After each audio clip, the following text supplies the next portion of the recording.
आज हम बनाएंगे रफान स्ट्रॉबेरी कस्टर्ड। सबसे पहले हम दूध को बॉईल कर लेंगे। कलर सेवइयों को हमने बॉईल करने के लिए रख दिया। अब हम एक बाउल में कस्टर्ड ले लेंगे।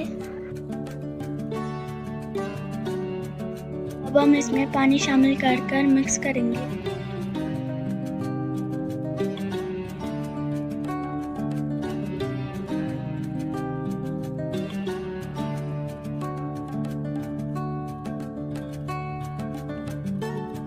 अब हम इसको बॉयल दूध के अंदर मिक्स करेंगे और चमचा चलाते रहेंगे।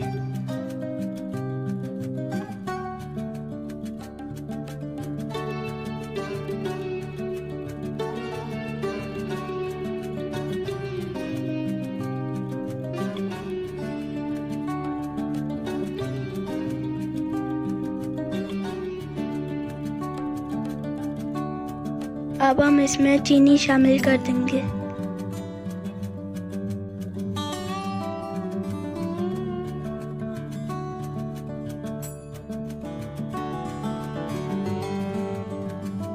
पहले से बॉईल की हुई सेवइयों को अब हम इसमें शामिल कर देंगे।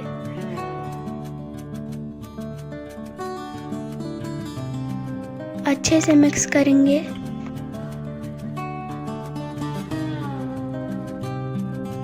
अब हम इसको डिश आउट कर लेंगे।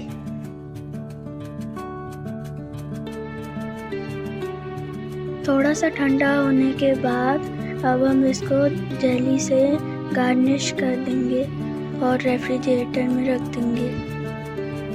अगर आपको कस्टर्ड पसंद आया हो तो कमेंट बॉक्स में ज़रूर बताएं और हमारे चैनल को भी सब्सक्राइब करें।